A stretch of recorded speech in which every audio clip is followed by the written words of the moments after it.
ఇటు చర్చా కార్యక్రమంలో పాల్గొనడానికి తెలుగుదేశం పార్టీ సీనియర్ నేత సమరసింహారెడ్డి గారు, అట్లాగే విశ్లేషకులు ప్రకాష్ గారు, కాంగ్రెస్ సీనియర్ నేత పాల్వాయి గోవర్ధన్ గారు లైవ్లో ఉన్నారు. ఒక తెలంగాణ సాధకుడిగా 60 ఏళ్ల కళని నిజం చేసిన వ్యక్తిగా కేసీఆర్ హైదరాబాద్లో అడుగు పెట్టగానే అశేష జనవాహిని స్వాగతం పలికింది. అదేవిధంగా భారత చరిత్రలో ఇలాగా అతి కొద్ది మంది నేతలు మాత్రమే చరిత్రలో నిలిచిపోయేటువంటి ఘటనలు జరుగుతూ ఉంటాయి. ఒక రాష్ట్రాన్ని విముక్తం చేయడం, ఒక ప్రాంతాన్ని విముక్తం చేయడం, ఒక జాతిని విముక్తం చేయడం అనేది చిన్న విషయం కాదు. అంచేతనే పార్టీలకు అతీతంగా, అదేవిధంగా వర్గ కుల జెండర్కి అతీతంగా ప్రజలు వెళ్ళి స్వాగతం పలికారు.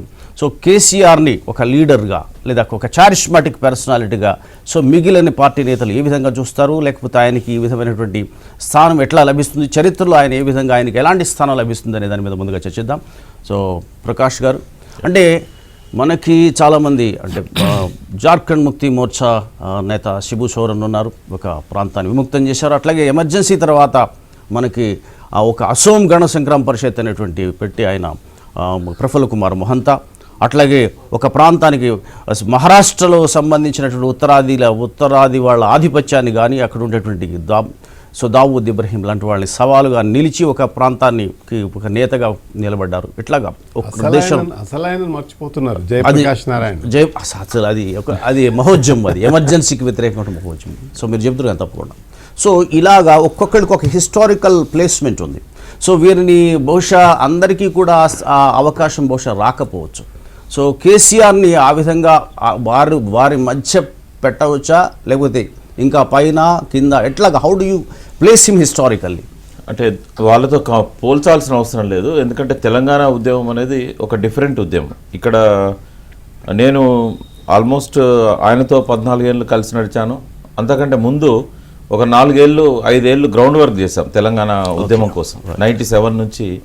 మీ వ్యక్తిగత కాకుండా ఆయనకి సంబంధించిన అందుకే దట్స్ వాట్ నేను అనేది ఏంటంటే, ఈ 97 నుంచి కూడా తెలంగాణ ఉద్యమాన్ని ప్రారంభించినప్పటి నుంచి ఈ రోజు వరకు చూసినట్టయితే కేసీఆర్ గారికి ఉన్న ఒక అద్భుతమైన వ్యూహం, రాజకీయ వ్యూహాన్ని ఆయన ఎప్పటికప్పుడు ఎత్తుగడలను మార్చుకుంటూ ఆ వ్యూహాన్ని, లక్ష్యాన్ని ముద్దాడేదాకా, గమ్యాన్ని ముద్దాడేదాకా పోరాటాన్ని విరమించా అని చెప్పి ఏదైతే చెప్పాడో, ఫస్ట్ ఆయనకి ఇవ్వాల్సిన క్రెడిట్ ఏంటంటే చివరి దాకా నిలబడడం అనేది.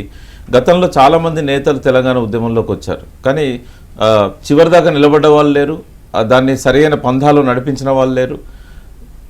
జయశంకర్ గారు కామెంట్ చేశారు, అంటే ఫస్ట్ టైం నేను పరిచయం చేశాను, నాతో పాటు తీసుకెళ్ళినప్పుడు ఒక మాట అన్నాడు ఆయన.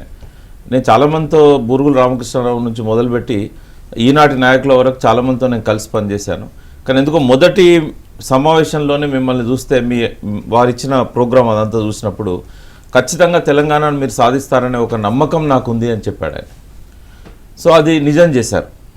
సరే, చనిపోయే ముందు నేను రాసిన పుస్తకానికి ఆయన ముందు మాట రాస్తూ జయశంకర్ గారు కేసీఆర్ గురించి 2 మాటలు మాట్లాడారు. ఏమనంటే, సమకాలీన రాజకీయాలలో ఎలా ఉంటే నెగ్గుకు రావచ్చో కేసీఆర్ గారు అలాగే ఉన్నారు.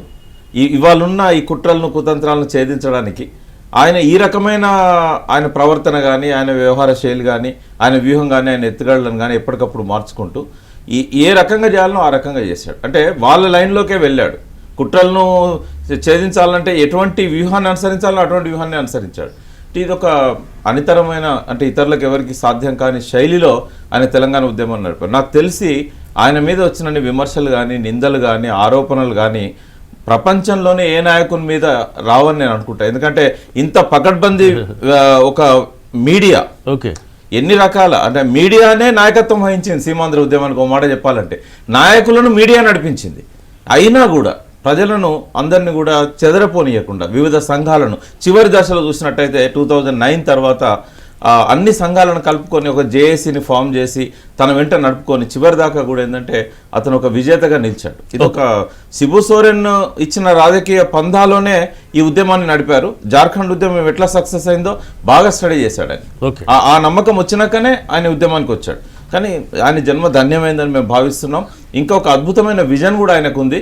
ఖచ్చితంగా రాబోయే 5 ఏళ్లలో ఆ విజన్ కూడా ఆయన ఇంప్లిమెంట్ చేస్తే తెలంగాణ భారతదేశంలోనే నంబర్ 1 స్టేట్గా ఉండే అవకాశం ఉంటుంది. ఓకే, ఎవరు ఏమన్నా ఒక కేసీఆర్ ఒక చారిస్మాటిక్ పర్సనాలిటీగా ఇవాళ నిన్న ప్రూవ్ అయింది సమరసింహారెడ్డి గారు. ఆయన అంటే సాధారణంగా ఆయన మరీ స్ఫురద్రూపి కాదు, ఒక మ్యాచో పర్సనాలిటీ అట్లా ఏం లేదు, చాలా ఒక బక్కపల్చని మనిషి. సో ఇంతమంది జనాల యొక్క అభిమానాన్ని చూరగొనడం, లేకపోతే అట్లాగే వ్యూహాత్మకంగా 60 ఏళ్ల పాటు చాలామంది తెలంగాణ ఉద్యమంలో పార్టిసిపేట్ చేశారు, వచ్చారు. నాది స్ట్రీట్ ఫైట్ కాదు, స్టేట్ ఫైట్ అని చెప్పారు. అదేవిధంగా మీకు ఇంతకుముందు ఎన్టీ రామారావు కూడా ఒక హిస్టారికల్ కాంటెక్స్ట్లో వచ్చారు. కాబట్టి చారిత్రక సందర్భం ఒక వ్యక్తిని హీరో చేస్తుందా, లేదా వ్యక్తి హీరోగా కావడం వల్ల ఏ చారిత్రక సందర్భాన్నైనా తను వాడుకుంటారు? మీరు 30 ఏళ్ల అనుభవంలో సో కాసేపు cutting across all the party lines ఒక పార్టీ లీడర్ని ఎట్లాగా అసెస్ చేస్తారు? ఇప్పుడు మిత్రుడు ప్రకాష్ చెప్పినప్పుడు ఆయన చెప్పే పద్ధతిలో ఎలా ఉందంటే, to some extent I may agree. ఎందుకంటే తెలంగాణ ఇష్యూ లోపల పొగడండి, కానీ పూర్తి అతిగా పొగడడం కూడా మంచిది కాదు. మీరు how do you rate? I tell you. ఇప్పుడు కేసీఆర్ ఒక ఉద్యమకారుడు, విల్ అగ్రీ. ఓ ఉద్యమకారునిగా ఎంత గౌరవం ఇవ్వాలనో అదంతా ఇస్తాం, దాంట్లో అదంతా ఏం లేదు. కానీ ఆయన ఒక్కడి వల్లనే వచ్చింది అనే పద్ధతిలో చెప్పడం మటుకు ధర్మం కాదు. ఎంతో మంది యొక్క బలిదానం దీంట్లో. అది ఎవరిని కాదని లేదు. So perhaps KCR himself will not dispute it. నేను చెప్తా, అదొక్కటే కాదు.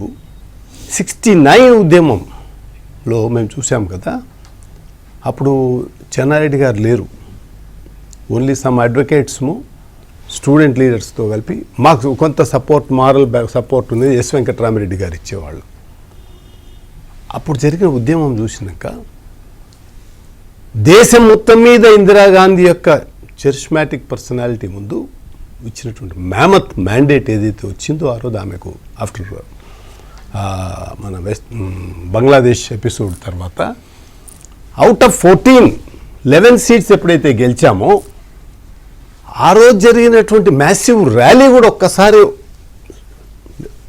రొటేట్ చేసుకుంటే, కళ్ళ ముందు రికాప్ చేసుకుంటే, సరే అది కూడా ఒక ఉద్యమం జరుపుతూ వచ్చాం.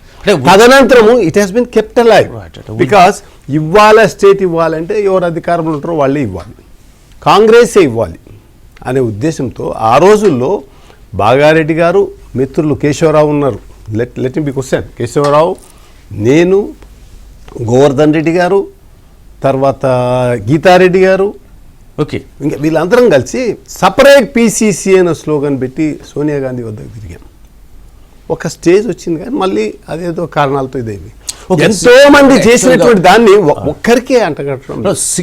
60 yearsలో మేజర్ అప్సర్జెస్ 3 వచ్చాయి. 1969లో ఇక్కడ ఉద్యమం, 72లో ఆంధ్ర ఉద్యమం, మళ్ళీ ఇక్కడ 2069 ఉద్యమం లోపల all the top leaders were arrested and taken.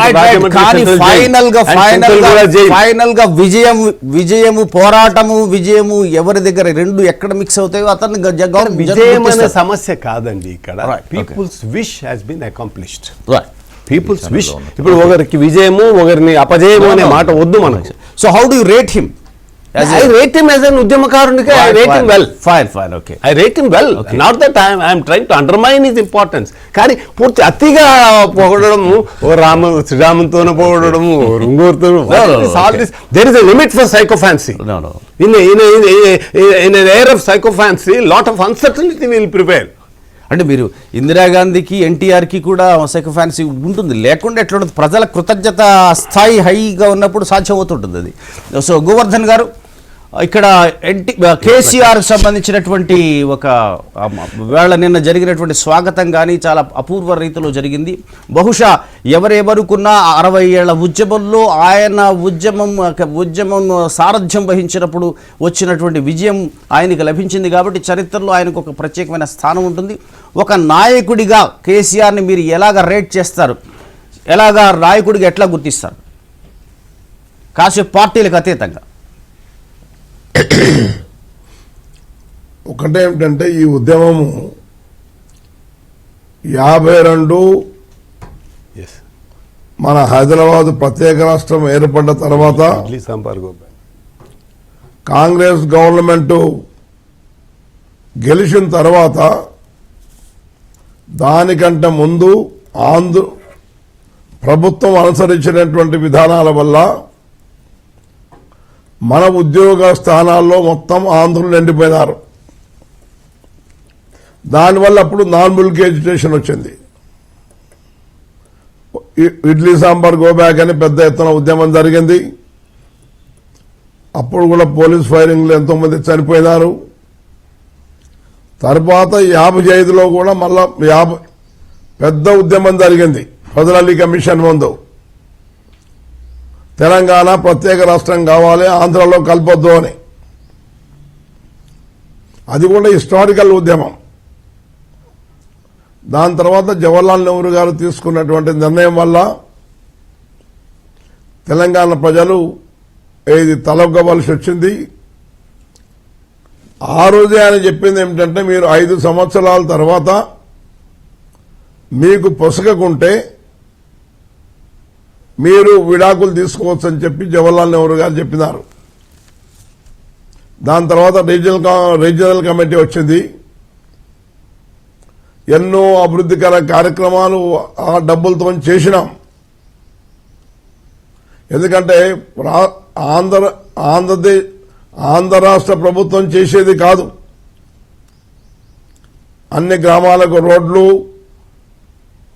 Electricity, ఇంకా milk, so many other developments మనం చేసినాం. గోవర్ధన్ గారు 6 దశాబ్దాల్లో చాలా మంది తెలంగాణ ఉద్యమానికి సారథ్యం వహించారు, చాలా మంది త్యాగాలు చేశారు. అది సరే, కానీ ఇప్పుడు ఇవాళ విజయం వైపు మళ్లించినటువంటి కేసీఆర్ మీద మీ అభిప్రాయం చెప్పండి. విజయము వారొక్కరి వల్లనే కాదు. నేను కేసీఆర్ గారు మాతో కూడా సంప్రదించి, వారితో కూడా మేము సంప్రదించుకుంటూ ఎట్టి పరిస్థితి కేంద్ర ప్రభుత్వం పైన ఒత్తిడి వేయాలనే ఉద్దేశంతో, తెలంగాణ రావాలనే ఉద్దేశంతోనే మేము వారితో కలిసి పనిచేయడం, మేము వారికి ప్రతిసారి వారికి మేము మద్దతు ఇస్తూ వస్తా ఉన్నాం. ఇక్కడ జరిగే ఉద్యమాన్ని ఇంకా ఎన్నో రెట్లు చూపించి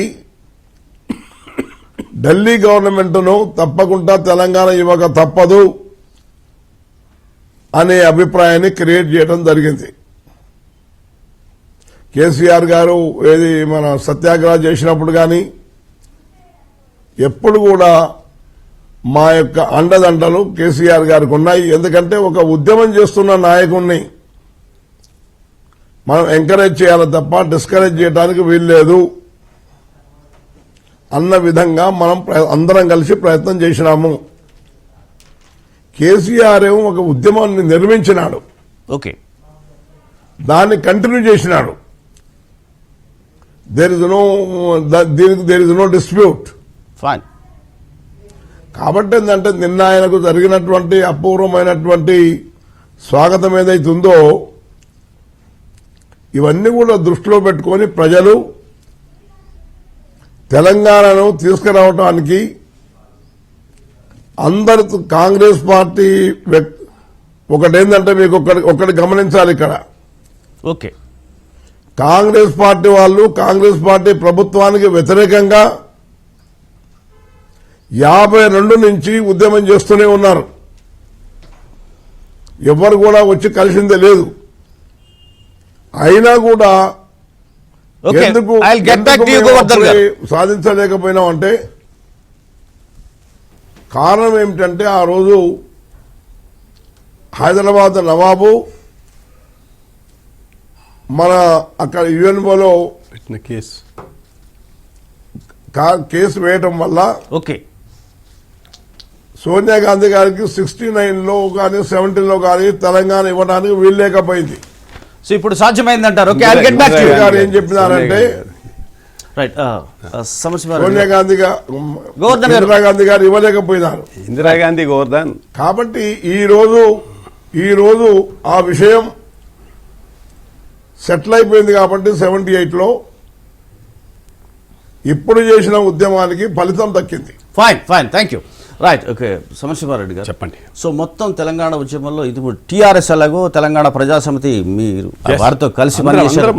సో మీరు ఆయన మంత్రివర్గంలో కూడా పనిచేశారు.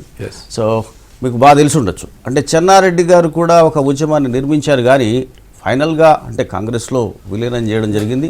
తర్వాత ఏంటంటే అది విజయం సాధించలేదు. కాబట్టి చెన్నారెడ్డి గారికి ఉండేటువంటి స్థానానికి జస్ట్ పాసింగ్ ఫర్ మూమెంట్ నేనేం చెప్తానంటే, చెన్నారెడ్డి గారు విజయం సాధించలేదు అనేది బయటికి కనిపిస్తున్నదైనా వాస్తవంగా అక్కడ జరిగినది ఏంటంటే, ఒక్కరోజు హైదరాబాద్లో రాత్రి జరిగిన ఫైరింగ్లో ఎంతోమంది చచ్చిపోయారు. ఫిగర్ డిస్ప్యూట్ అవుతుంది లేండి ఎంతోమంది. So Indira Gandhi made an air dash to Hyderabad, వచ్చి ఇక్కడ వచ్చి పరిస్థితి అంచనా వేసుకొని అందరితో మాట్లాడి she went back to Delhi and called hour private secretary by name PN Haksar. ఇదే నేను చెప్పే విషయం కాదు, టిఎన్ కౌల్ రెమినిజాన్స్ అని తన బుక్కులో రాసుకున్నాడు, రికార్డ్ చేశాడు. పిఎన్ హక్సర్ని పిలిచి take steps for formation of Telangana. Is it not a victory? చెప్పిన తర్వాత కౌల్ ఇంటర్వ్యూన్ అయ్యాడు, external affairs secretary interview. Madam, this is the case pending in UNO, case pending ఉంది యుఎన్ఓలో, నిజాం నవాబ్ వేసినటువంటిది. దానికి దీనికి తలకాయ నొప్పి వస్తుంది మీరు చేస్తే మటుకు. ఇప్పటికే బంగ్లాదేశ్ ఇదైంది, మళ్ళీ ఇప్పుడు ఈ తలకాయ నొప్పి చాలా వస్తుంది అని చెప్పడంతోన శివన్ బాయ్ అక్కడ నిలబడిపోయింది. తర్వాత కంటిన్యూటీ వచ్చింది, everybody played their role. KCR ఉద్యమకారుడు, I really appreciate him, not that I'm trying to undermine his importance. Govardhan garu కూడా అండర్మైన్ చేయాలి, ఉద్యమకారుడేనా అన్నారు. ఓకే, ప్రకాష్ గారు, సో ఇక్కడ మనకి ఇంత 6 దశాబ్దాల కాలంలో ఈవెన్ చెన్నారెడ్డితో పాటు చాలామంది వచ్చారు. అట్లా విద్యార్థులు కూడా అప్పుడు కాల్పులో చనిపోయారు. ఇప్పుడు అసలు 1000కి పైగా ఆత్మ బలిదానం చేసుకున్నారు. సో వీరందరికీ క్రెడిట్ తప్పనిసరిగా దొరుకుతుంది. కానీ ఒక హిస్టరీ గుర్తుపెట్టుకుంటుంది, ఒక సింబల్, ఒక ప్రతీకను గుర్తుపెట్టుకుంటుంది. అక్కడ ఒక్క విషయం చూడండి, అక్కడ కాల్పుల్లో చచ్చిపోయారు, ఇక్కడ కాల్పుల్లో చావలే, అంత ఆత్మహత్యలు చేసుకొని చచ్చారు. బికాస్ పీస్ లవింగ్, శాంతిని, అంటే ఎవరి మీద కాకుండా వారి మీద వారు చేసుకుని peace loving they are right. So కాబట్టి ఈ మొత్తం ఇంతమందిలో మన చెన్నారెడ్డి గారిని కూడా దాటుకుని టీఆర్ఎస్ అధినేత కేసీఆర్ వచ్చినప్పుడు ఆయన ఉద్యమ వ్యూహంలో ప్రధానంగా ఆయన చెప్పేటప్పుడు మధ్యలో నాది స్ట్రీట్ ఫైట్ కాదు స్టేట్ ఫైట్, కేవలం ధర్నాలు ప్రదర్శనలు ఇవితో పాటుగా నాకు వ్యూహాలు ఎత్తుగడలు కూడా ఉంటాయంటారు. బహుశా ఈ వ్యూహాలు ఎత్తుగడల్ని ప్లస్ ఈ పోరాట కార్యక్రమాన్ని రెండింటినీ బాగా మేళవించిన వ్యక్తిగా కేసీఆర్ని చూడొచ్చా? 100%. ఎందుకంటే మీరు అడిగినప్పుడు ఏంటంటే ఇతర సంఘాలు, ఇతర శక్తుల యొక్క పాత్ర ఏందన్నప్పుడు వారికంటే బాగా చెప్పగలుగుతాను నేను, ఎందుకంటే ఆ సంఘాలతో నేను ఉన్నాను కాబట్టి. నేను I'm not with KCR now. నేను 2008 నుంచి ప్రజా సంఘాలతో ఉన్నాను. అంతకుముందు కూడా నేను ఫామ్ చేశాను. ఆ ప్రస్తావన రాలేదు కాబట్టి నేను అది అండర్మైన్ చేసినట్టు కాదు, కేవలం కేసీఆర్ పరిమితమే మాట్లాడడం జరిగింది. ఒకటే, కేసీఆర్లో ఉన్న ఆ శక్తి ఏదైతే ఉన్నదో చెన్నారెడ్డిలో లేదు, ఏ నాయకుల్లో లేదు. ఎందుకంటే కుట్రలను అంటే ముళ్ళును ముళ్ళుతోనే తీయాలనేది కేసీఆర్ గారికి ఉన్నది. ఎటువంటి నాయకులకు అటువంటి సమాధానాలే చెప్పాడు. ఓకే, ఆయన అనుకున్నది చేయడానికి ఏ రకమైన ప్రిన్సిపల్స్ అనేటి అడ్డం రాకూడదని అనుకుంటాడు ఆయన. ఇప్పుడు ఒక పార్టీని నడుపుతున్నప్పుడు వారు ఎంత గొప్ప వాళ్ళైనా కూడా తన వ్యూహానికి అడ్డుపడతారు అనుకున్న వాళ్ళను నిర్దాక్షిణ్యంగా పక్కకు పంపించాడు. ఓకే, అదేవిధంగా ఇరిటేషన్స్ తీసుకొస్తారు అనుకున్న వాళ్ళను ఏదో ఒక రకంగా వదిలించుకున్నాడు. ఇవన్నీ అవసరం నాయకునికి. మనం అన్నీ భూతద్దంలో పెట్టి నాయకుడు ఇట్లుండాలన్నా నాయకుడు అట్లుండాలన్నా అంటే ఎందులో ఫిట్ కాడు కేసీఆర్ గారు. ఆ రకమైన ఏ రకమైన ఫ్రేమ్లో ఫిట్ అయ్యే మనిషి కాదు ఆయన. తన లక్ష్య సాధనకి ఏం చేయాలనో అది మంచా చెడా, సమాజం అంగీకరిస్తుందా అంగీకరియదా ఆయన అవన్నీ చూడాడు. ఓకే, స్ట్రైట్గా వెళ్ళిపోతాడు ఆయన.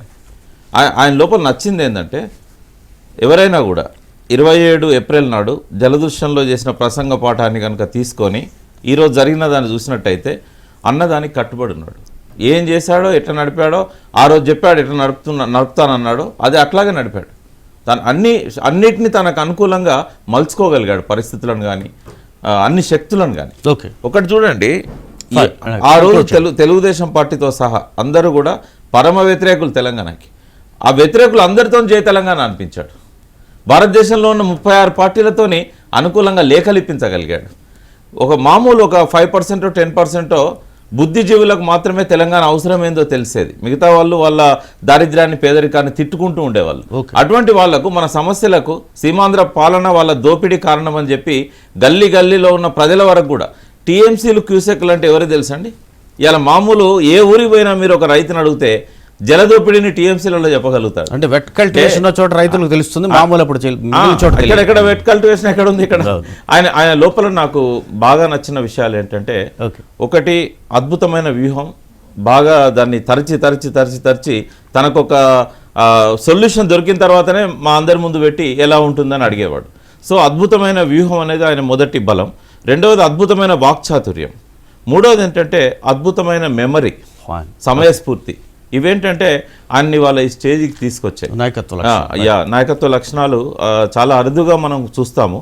అంటే మనం ఎవరికి వాళ్ళను అండర్ ఎస్టిమేట్ చేయకుండా అసెస్ చేయాలి. చెన్నారెడ్డి గారికి ఉండే పట్టుదల కానీ ఆ శక్తి కానీ ఆయనకుంది. ఆయన్నే మనం తక్కువ చేయాల్సిన అవసరం లేదు. అందరూ అన్నట్టు నేను చెన్నారెడ్డిని ద్రోహి అనను, చెన్నారెడ్డిని నేను ఏ రకంగా కూడా విమర్శించను. ఎందుకంటే చెన్నారెడ్డి ఒక విశిష్టమైన పాత్ర నిర్వహించాడు. కాకపోతే ఈ నెత్తురు చుక్క రాల్చకుండా, ఒక స్కూల్ ఒక్క రోజు కూడా వృధా కాకుండా, ఒక అకాడమిక్ ఇయర్ పోగొట్టకుండా నేను తెలంగాణ తెస్తా అన్నాడు, తీసుకొచ్చాడు. ఒకవేళ అంటే ఒక రకంగా చెప్పాలంటే చెన్నారెడ్డి గారి మూమెంట్ ఒక విలువైన గుణపాఠాన్ని కేసీఆర్ గారికి అందించింది. ఆ విలువైన గుణపాఠం పునాది మీదనే కేసీఆర్ గారు ఇవాళ దీన్ని సాధించగలిగారు. కాబట్టి దాని పాత్ర దానికి ఖచ్చితంగా ఉంటుంది, వారందరి కాంట్రిబ్యూషన్ ఉంటుంది. ఎవరిని మనం తక్కువ అంచనా వేయడానికి వీల్లేదు. ఓకే, సో కేసీఆర్ సంబంధించినటువంటి ఆయన ఒక ఉద్యమకారుడిగా కేసీఆర్ పట్ల అంచనా అన్ని పార్టీల ప్రతినిధులకు కూడా సమానంగా ఉంది. సో ఒక వ్యక్తి మీద ఎన్ని ప్రశంసలు వచ్చాయో అన్ని విమర్శలు కూడా వచ్చాయి.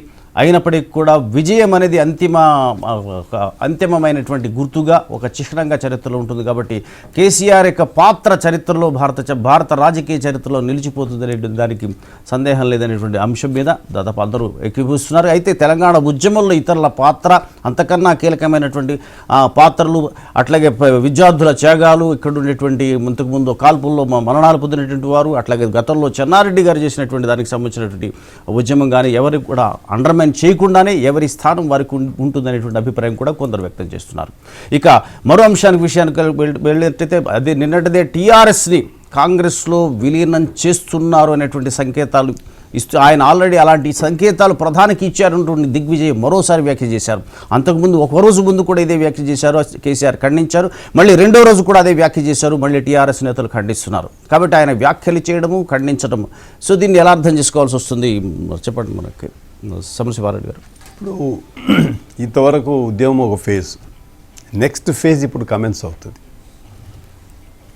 ఇప్పుడు మెర్జరా అలయన్సా అనే క్వశ్చన్, దాని మీద కాంట్రడిక్టరీ స్టేట్మెంట్స్ వస్తున్నాయి.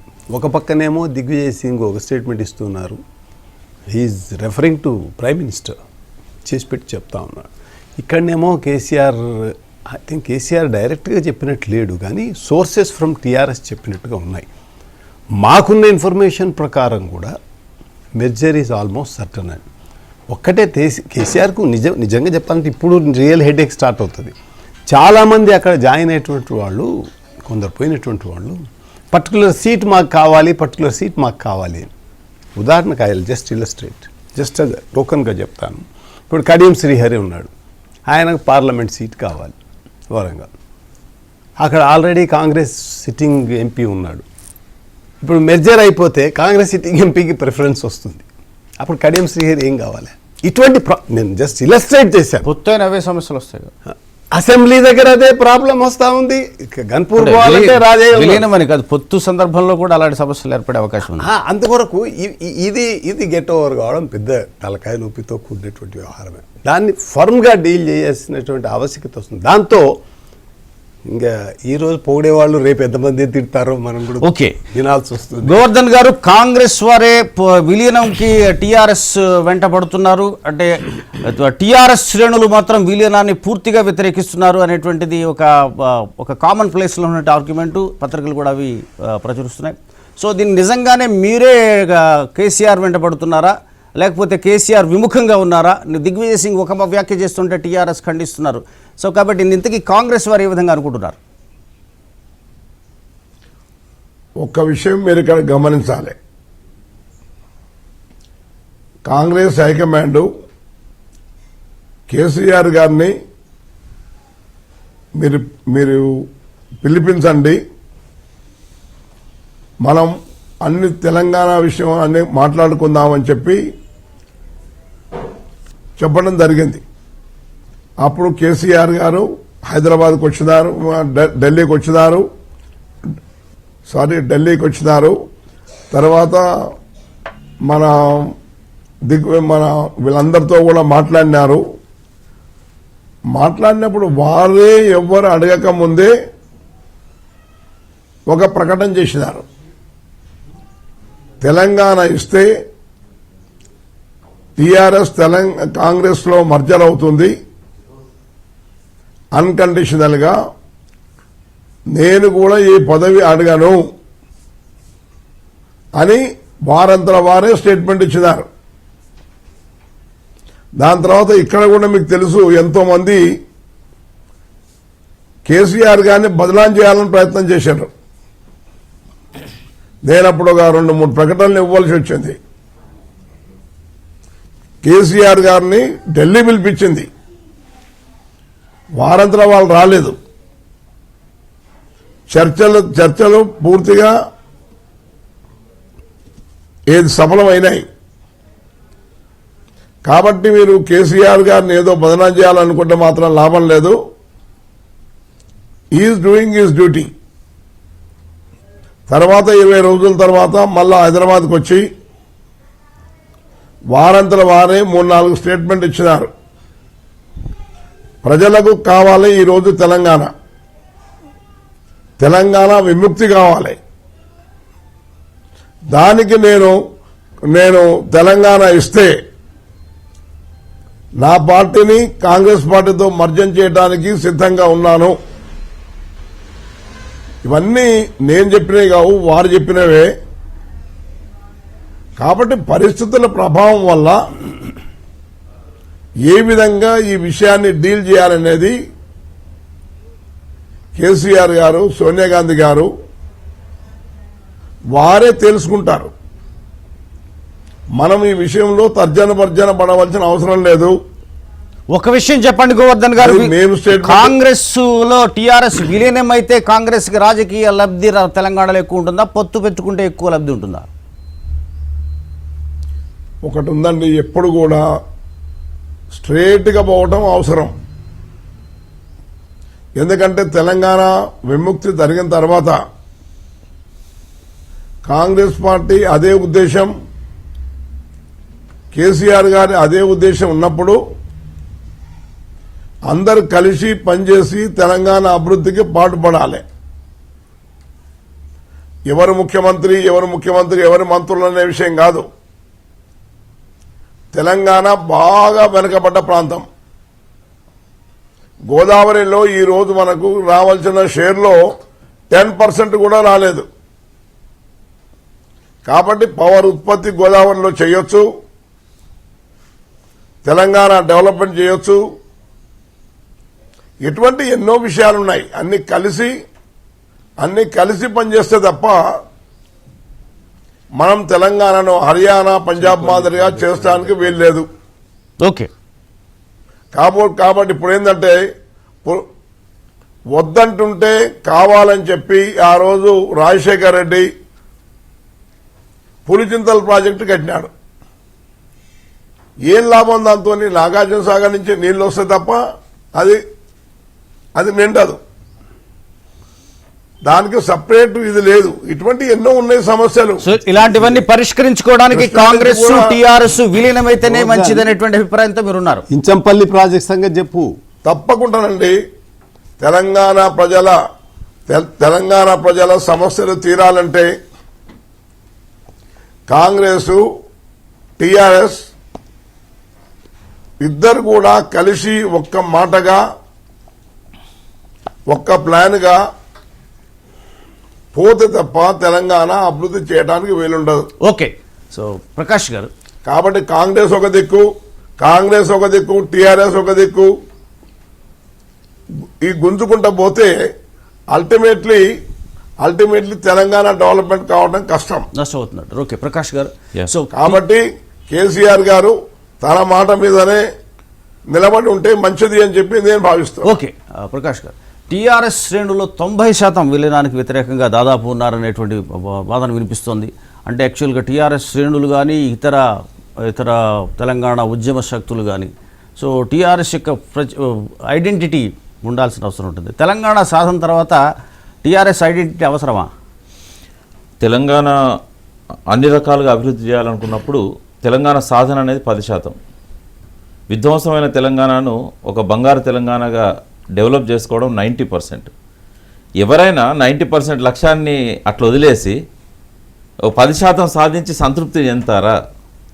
ప్రజల మ్యాండేట్ కోరుదాం. కానీ మీ నేత మొన్న ఒక్క నిమిషం అండి, మొన్న మ్యాండేట్ ఆమ్ ఆద్మీ పార్టీ ఏం చేసింది, ఇప్పుడు ప్రభుత్వంలో చేరాల వద్దా అని ప్రజలకు ఎస్ఎంఎస్లు పంపమని చెప్పేసి వాళ్ళు ఎస్ఎంఎల్ చూశారు. 99% ఏంటంటే చేరాలన్నారు, చేరారు. ఇప్పుడు టీఆర్ఎస్ ఎస్ఎంఎస్లు ఇవ్వాలంటారా? ఎస్ఎంఎస్లు ఇద్దాము, లేకుంటే ప్రజాభిప్రాయం తెలుసుకుందాం, సర్వే సంస్థలని తెలుసుకుందాం. ఎందుకంటే కేసీఆర్ ఒక్కరే నిర్ణయం తీసుకున్నది కాదు ఇది. కేసీఆర్ ఇవాళ తెలంగాణను విముక్తి చేశారంటే అందులో 90% పాత్ర కేసీఆర్ కంటే కూడా ప్రజలది, వివిధ సంస్థలది, త్యాగాలు చేసిన వాళ్ళది. వాళ్ళందరి సొత్తు కేసీఆర్. ఇవాళ ఒక ఉద్యమ నాయకుడు అన్నప్పుడు తన మీద తనకు ఉండేదానికంటే ప్రజలకు ఆయన మీద ఉండేది ఎక్కువ మమకారం. కానీ ఆ రైట్ అని అంటున్నాను నేను. ఒకవేళ కేసీఆర్ మాట ఇచ్చిండొచ్చు, మెడ మీద కత్తి పెట్టి కాంగ్రెస్ పార్టీ చేస్తావా లేదా, మెడ మీద కత్తి పెట్టి నువ్వు తెలంగాణ అలా మెరిట్ చేస్తానంటే మేము ఇస్తాము. తెలంగాణ కాంగ్రెస్ పార్టీ కింద ప్రజలు లేరంటారా? నేను అనేది ప్రజలు లేరని నేను అన్నాను. ఇప్పుడు మీరు అన్న చెప్పండి ప్రకాష్ గారు ఒక్కటి గమనించాలి మీరు. అన్న చెప్పండి. కేసీఆర్ పైన ఒత్తిడి ఎవ్వరు తేలేదు. వారి వెంటనే బైలా రవి అండ్ గులాం నబీ ఆజాద్ అని కలిసిన తర్వాత వారే స్టేట్మెంట్ ఇచ్చినారు. అవునవును, వ్యూహాత్మకంగా చేశారు ఆ ప్రకటన. కాబట్టి ఏం చెప్తున్నా అంటే బలవంతంగా చేసిండ్రాను లేదన్నా కాదు, నేను ఎగ్జాంపుల్ అన్నాను. ఆయన చేశారు ఏమిటంటే ఒకటే రైట్ మీరు వినండి, తెలంగాణ విముక్తి కావాలి ఎట్టి పరిస్థితుల్లో దానికి ఎంత దూరమైనా నేను పోతాను, ఎంత త్యాగమైనా చేస్తాను అవును అనే అభిప్రాయంతో కేసీఆర్ గారు ఉన్నారు. కానీ స్వార్థంతో నేనే ముఖ్యమంత్రి కావాలి, అట్లేం లేదు, నా నాయకత్వమే ఉండాలని అనుకుంటే కాంగ్రెస్ పార్టీ తెలంగాణ ఇచ్చేది కాదు. తర్వాత కేసీఆర్ గారు కూడా మేము ముఖ్యమంత్రి ఆయన కావాలనుకుంటే ఇస్తారు. కాంగ్రెస్ లో మెరిట్ చేస్తే ముఖ్యమంత్రి కూడా ఇస్తారు, లేదు. ఆయన అలా కావాలనుకోలేదు కదా, దళితుడిని ముఖ్యమంత్రిని చేస్తారు. ఆయన దళితుడు ముఖ్యమంత్రి కావాలన్నాడు. నేను కూడా అదే అంటున్నాను, టీఆర్ఎస్ ను మెరిట్ చేయొద్దు, దళితుని ముఖ్యమంత్రిని చేయాలా. ఆయన ఒక పార్టీ అధ్యక్షునిగా ఒక దిశానిర్దేశనం చేయాలి. జయశంకర్ గారు ఎట్లయితే తెలంగాణ ఉద్యమానికి ఒక వెన్నుదన్నుగా పెద్ద దిక్కుగా ఉండేవారో, రేపు తెలంగాణ అన్ని రంగాల్లో అభివృద్ధి చెందడానికి కేసీఆర్ ఒక పెద్ద దిక్కుగా ఉండి ఒక దళితున్నో ఒక బీసీనో క్రమానుగతంగా, ఎందుకంటే ఈ శక్తులకు రాజ్యాధికారం రాలేదు, వాళ్ళకి ఆ ఫీలింగ్ ఉంది మాకెవరు అధికారం ఇవ్వట్లేదు. కాబట్టి డెఫినెట్గా అది చేయాలనే నేను కోరుకుంటున్నాను. ఆయన ఒక దళిత ఎజెండా అనౌన్స్ చేశాడు, ఒక బీసీ ఎజెండా అనౌన్స్ చేశాడు. ఒక్కటే ఇక్కడ ఏంటంటే కేసీఆర్కు స్వేచ్ఛ కావాలి. తెలంగాణలో ఒక అద్భుతమైన విజనరీ, ఆయన ఒక అద్భుతమైన విజనరీ. నేను ఎంబడున్నాను కాబట్టి చెప్తున్నాను. ఏ నాయకుడికి తెలంగాణ పట్ల లేనంత అవగాహన అన్ని రంగాల మీద కేసీఆర్ గారికి ఉంది. అది అనేక సార్లు రుజువైంది. సో తెలంగాణను బాగా అర్థం చేసుకున్నాడు కాబట్టి, ఇంకోటి లైఫ్లో ఒక ముఖ్యమైన బాధ్యతను సక్సెస్ఫుల్గా నెరవేర్చాడు కాబట్టి ఆయన ఇంకా పూర్తిగా తన రెస్ట్ ఆఫ్ ది లైఫ్ని తెలంగాణను సకల రంగాలలో అభివృద్ధి చేయడానికి డెడికేట్ చేయాలనుకున్నప్పుడు ఆయనకు స్వేచ్ఛ కావాలి. స్వేచ్ఛ కావాలనుకున్నప్పుడు అధిష్టానం అక్కర్లేదు. అధిష్టానం ఉంటే మళ్ళీ సమస్యలు. ఓకే, పునర్నిర్మాణానికి ఇటు కేసీఆర్ యొక్క అధినాయకత్వం లేదా నాయకత్వం, దార్శనికత ప్లస్ కాంగ్రెస్ మద్దతు ఉండాలనేటువంటి దాంతో ఉన్నారు. నేనేమంటున్నా అంటే కాంగ్రెస్కు మేము కృతజ్ఞతలమై ఉంటాం. ఎందుకు అని అంటే డెఫినెట్గా కాంగ్రెస్ ఇవాళ తెలంగాణ ఇవ్వడంలో సోనియా గాంధీ ఎటువంటి ఒత్తిళ్లను ఎదుర్కొన్నారు, అసలు ఇవాళ ఎంతమంది ఎన్ని రకాలుగా పోరాటాలు చేసినా, ఎంత కేసీఆర్ గారు తన ప్రజ్ఞా పాఠవాలతో ఉద్యమాన్ని నడిపించినా అల్టిమేట్గా తెలంగాణ ఇవాళ వచ్చింది అని అంటే సోనియా గాంధీ గారికి ఉన్న ఒక పట్టుదల కావచ్చు, లేకుంటే ఆమె అడుగడుగున ఎదుర్కొన్న అడ్డంకులను ఏ రకంగా చేశారో మనం చూసాం. చివరి నిమిషం దాకా కూడా బీజేపీ అడ్డుపడ్డది. అయినా కూడా ఏంటంటే బీజేపీ తెలంగాణకు మేము ఎప్పుడు సానుకూలమే అని చెప్పి బిల్లు పెడితే మద్దతు ఇస్తాం, దమ్ముంటే పెట్టండి అన్న వాళ్ళు కూడా చివరి నిమిషం దాకా అడ్డుపడ్డాడు. నరేంద్ర మోడీ కావచ్చు, అక్కడ సభలో అరుణ్ జైట్లీ కావచ్చు, సుష్మా స్వరాజ్ కావచ్చు, వీళ్ళందరికంటే మించి వెంకయ్య నాయుడు కావచ్చు, వీళ్ళందరినీ ఎదుర్కొన్నది సోనియా గాంధీ గారే. ఆమె వ్యూహంతోనే ఇవాళ తెలంగాణ వచ్చింది, అందులో ఎవరికి అనుమానం లేదు.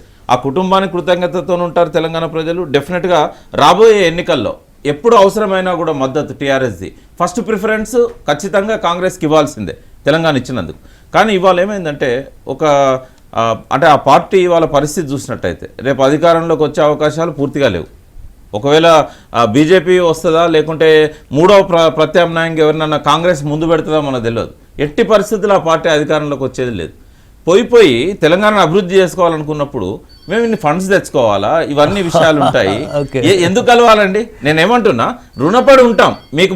మా ఎంతమంది ఎంపీలు గెలుస్తారో బేషరతుగా గెలిచిన వాళ్ళందరూ మీ అభ్యర్థికి మద్దతు ఇస్తారు, ప్రధాన అభ్యర్థికి. సంకీర్ణ ప్రభుత్వం ఏర్పాటు చేయడానికి మీతో ఉంటాం మేము. అంత మాత్రాన మీరు పోలవరంలో గిరిజనులను బలిపెట్టినట్టుగా తెలంగాణ రాష్ట్ర సమితిని బలిపెట్టద్దు అనేది ఒకటి. రెండో మాట ఏంటంటే, ఇవాళ టీఆర్ఎస్ ఎందుకు ఉండాలి అని అంటున్నామంటే, ఒకవేళ కేసీఆర్ మాట ఇచ్చినా ఆ మాట తప్పాలని నేను అంటా. నెహ్రూ గారు ఇచ్చిన మాటగా విలువ లేకుండా చేసింది కాంగ్రెస్ పార్టీ. విడాకు ఎందుకంటున్నా అంటే, ఆంక్షలతో కూడిన తెలంగాణ ఇచ్చారు. మీరు సంపూర్ణ తెలంగాణ ఇచ్చుంటే మీకు ఆ హక్కు ఉండేది అడగడానికి. మీరు ఆంక్షలు తొలగించాల్సిన బాధ్యత ఎవరిదండి? ఇంకా 10 ఏళ్ళు మేము, ఇప్పుడు మీకు ఒకటి గుర్తుందో లేదో, చండీగఢ్ను అంతిమంగా ఒకటే మాట, చండీగఢ్ను 7 సంవత్సరాల్లో మీకు లిబరేట్ చేసి పంజాబ్కి ఇస్తామన్నారు, ఇవ్వలేదు. హరిచంద్ సింగ్ లోంగోవాల్తో రాజీవ్ గాంధీ ఒప్పందం చేసుకున్నాడు 85 సంవత్సరంలో, 1985లో. 1 సంవత్సరం లోపల చండీగఢ్ని ఇస్తా అన్నాడు, ఇవ్వలేదు. అంటే ఇంకా 10 ఏళ్ళు ఇప్పుడు మాకు ఉమ్మడి పాలన పెట్టారు, కామన్ క్యాపిటల్ అన్నారు. ఇది ఇప్పుడు కేసీఆర్ కనుక కాంగ్రెస్లో కలిస్తే ఇది 10 ఏళ్ళు ఉంటుందో తెలియదు, 100 ఏళ్ళు ఉంటుందో తెలియదు. ముందు ఆంక్షలను వదిలించుకోవాలన్నా కూడా కేసీఆర్ గారు ఉండాల్సిందే. అప్పుడు ఆలోచిద్దాం. మీరు ఆంక్షలతో కూడిన తెలంగాణ ఇచ్చారు కదా, మీరు సంపూర్ణ తెలంగాణ వచ్చినాడు మెర్జరా లేదా అనేది ఆలోచిద్దాం. అప్పటిదాకా అడగొద్దని నా మనవి. రైట్. అయితే ఇప్పుడు అందరూ పార్టీలన్నీ నిన్నటి వరకు తెలంగాణ ఎలా తెచ్చుకుందాం అనేటు దాని మీదే సాధన మీద ఉన్నారు. ఇప్పుడు పునర్నిర్మాణం అనేటువంటి ఒక కొత్త మోడ్ వచ్చింది. ఎలా నిర్మించుకుందామని కాంగ్రెస్కి ఒక పద్ధతి ఉంది, టీఆర్ఎస్ మేము నిర్ణయించాను. అలాగే అదే విషయంలో ఒక ప్రతిపక్షంగా ఉన్నటువంటి ఒక్క నిమిషం వచ్చారు. సో తెలుగుదేశం కూడా నిన్న చంద్రబాబు నాయుడు గారు కూడా పునర్నిర్మాణం ఇస్తూ ఇక్కడ 2 విషయాలు చెప్పారు. సీమాంధ్రలోనేమో స్వర్ణాంధ్ర, ఇక్కడేమో సామాజిక తెలంగాణ చేస్తారంటారు. అంటే బహుశా అక్కడ సామాజిక ఆంధ్ర, ఇక్కడ స్వర్ణ తెలంగాణ చేయడంలో ఆయనకి ఏమైనా అభ్యంతరం తెలియదు. కానీ సో ఈ సామాజిక తెలంగాణకి సంబంధించినట్టు మీరు చేద్దామని అనుకుంటున్నారు కదా. సో కాబట్టి మీ కంట్రిబ్యూషన్ ఎట్లా ఉండబోతోంది? సో మీరు ఏ విధంగా పునర్నిర్మాణం వైపు తెలుగుదేశం పార్టీ ఏ విధంగా? I don't want to answer to this leading question, but I would like to answer to Mr. Prakash. ఎందుకంటే I am neither bewitched nor bewildered with the way how the things have been taking place. But Prakash ఇచ్చిన స్టేట్మెంట్లో చాలా implications ఉన్నాయి. If it is the official statement of the TRS అయితే మటుకు, ఆయన individual view అయితే అది different aspect. అది విశ్లేషకులు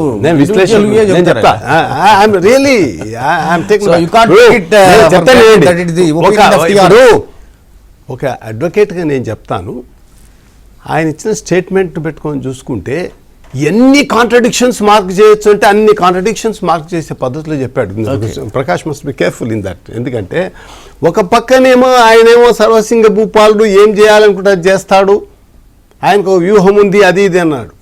ఇప్పుడు మళ్ళీ దాన్ని కాంట్రడిక్టరీగా ఇట్లా చెప్పాడు అట్లా చెప్పాడు అని చెప్తున్నాను. ఒకదానికి one doesn't fit in with the other. You either blow hot or blow cold. Don't try to blow hot and cold simultaneously. పరిస్థితి ఎట్లా ఉందంటే అది చాలా దురదృష్టం. It leads to so many implications and complications. కాబట్టి నేనేం చెప్తున్నా, నిర్ణయం తీసుకునేది కేసీఆర్, అది వేరే విషయం. వినండి, ఇప్పుడు గోవర్ధన్ చెప్పిన ఇష్యూ ఒకసారి చూస్తే, KCR on his own valuation offered to merge with the Congress అని చెప్పాడు. అదొక వ్యూహము. రేపు ఇంకొక వ్యూహం చేసి ప్రెసిడెంట్ పంపకుండా అది మా వ్యూహము అని చెప్పని అన్నారు అనుకోండి, ఏమవుతుంది? Who is going to be affected? Telangana people will be affected. కాబట్టి ఇది అంత మంచి పద్ధతి కాదేమో నాకు. రైట్. ఓకే. పునర్నిర్మాణం, తెలంగాణ పునర్నిర్మాణానికి మీరు మీ పార్టీ, సో లీడింగ్ క్వశ్చన్, ఏ ప్రభుత్వం ఉన్నా సామాజిక సమన్యాయం అనేది కావాల్సి వస్తుంది. సామాజిక సమన్యాయము అటు ఆంధ్రాలో కానీ ఇటు తెలంగాణలో కానీ 2 స్టేట్స్ కావాలని కోరేవాళ్ళమే. నా ఇండివిజువల్గా చెప్తున్నా, ఇప్పుడు కాదు, బిగినింగ్ నుంచి we are committed to Telangana. I'm committed to Telangana. రాకముందు సమన్యాయం, వచ్చాక సామాజిక తెలంగాణ. మొత్తం సమన్యాయం, సామాజిక సమన్యాయం ఇక్కడ అక్కడ రావాలి. అంటే అతి న్యాయం చేయడం నా ఉద్దేశం కాదు. Try to understand the certain distinction between సమన్యాయము అండ్ అతి న్యాయం. ఓకే, అది మా ఉద్దేశం కాదు. ఓకే. సో గోవర్ధన్ గారు, తెలుగుదేశం పార్టీ అధినేత చంద్రబాబు నాయుడు గారు తెలంగాణలో సామాజిక తెలంగాణ తీసుకొస్తాననేటువంటిది పునర్నిర్మాణంలో ఆయన కూడా కంట్రిబ్యూషన్ ఉండబోతుందా? సామాజిక తెలంగాణ ఆయన తెచ్చే అవకాశం ఉందా? మీరు ఎట్లా నమ్ముతారు? అసలు చెప్పాలంటే Chandrababu Naidu is a big cheat. ఎందుకంటే ఇటు తెలంగాణలో ఓటు బ్యాంకును రక్షించుకోవడానికి, ఆంధ్ర ఏరియాలో రక్షించుకోవడానికి 2 పాత్రలు వహించిండు ఆయన. ఒకటేమో అందరి దగ్గరికి తిరిగి, దేశంలో అందరి దగ్గరికి తిరిగి తెలంగాణ ఏర్పడకుండా చూడాలి అని, పైకేమో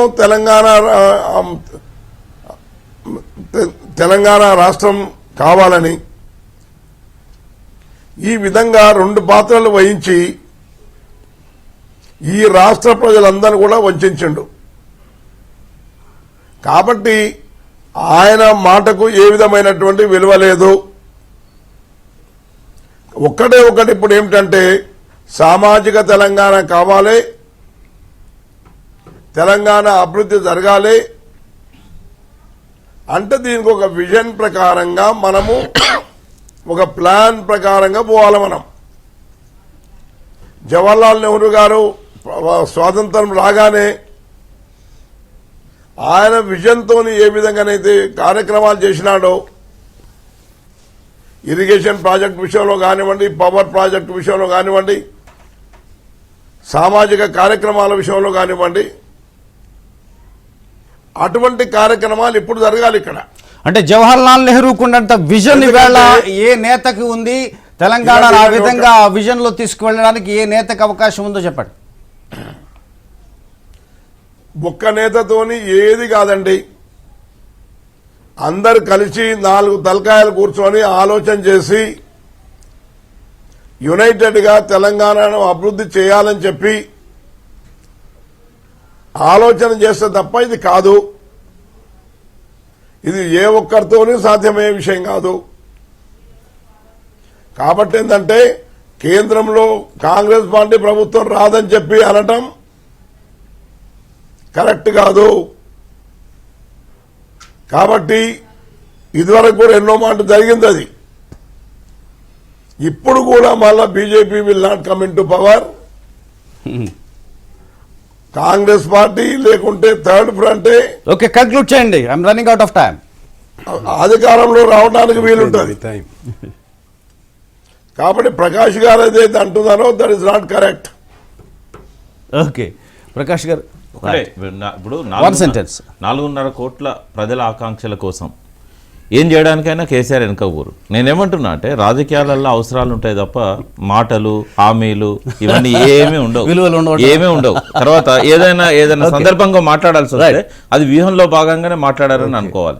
నేను ఒకటే చెప్తున్నాను, ఆంక్షలు లేని తెలంగాణ ఉండాలనుకున్నప్పుడు ఆ సంపూర్ణ తెలంగాణ వచ్చేదాకా టీఆర్ఎస్ బతికి ఉండాలి. రెండవది, ఏవైతే హామీలు ప్రజలకు ఇచ్చారో కేసీఆర్ గారు వాటిని నెరవేర్చాల్సిన బాధ్యత కూడా ఆయన మీదనే ఉంటుంది. రేపు అధిష్టానం మీదనో ఇంకొకరి మీదనో పెట్టే పరిస్థితి లేదు. కాబట్టి ఈ షుడ్ నాట్ ఎస్కేప్. మేము కూడా చెప్తున్నాం, ఖచ్చితంగా తెలంగాణ రాష్ట్రంతో అట్లాగే ఉంచాలి. కాకపోతే కాంగ్రెస్కు మన కృతజ్ఞతను ఏ రకంగా చెప్పాలో మీరు దాన్ని డిసైడ్ చేసుకోండి. కానీ మీరేదో మాట ఇచ్చినామంటే మీ చేతిలో లేదు. తెలంగాణ ప్రజలు ఎవరు కూడా ఆ మాటను గౌరవించే స్థితిలో లేరు. కాబట్టి ప్రజల ఆకాంక్షలకు వ్యతిరేకంగా ఇచ్చిన మాటలు అంత ఇంపార్టెంట్ కాదని నేను కోరుకుంటున్నాను. థ్యాంక్ యూ ప్రకాష్ గారు, థ్యాంక్ యూ సమరసింహారెడ్డి గారు, థ్యాంక్ యూ గోవర్ధన్ గారు. ప్రకాష్ గారు ఒక విషయం అలా చెప్పండి అన్న. 1 సెంటెన్స్ అండి. అదేమిటంటే నేను ఒకటి చెప్పేది ఏమిటంటే అన్న, మీరు చెప్పిన విధంగా ఒక్క టీఆర్ఎస్ఏ మొత్తం డెవలప్మెంట్ చేస్తుందని అనుకుంటే పొరపాటు. ఓకే, అందరు కలిసి ఓకే గోవర్ధన్ గారు, టైమ్ ఇస్ ఓవర్ అవుతుంది. సో ఇది ఈనాటి చర్చా కార్యక్రమం.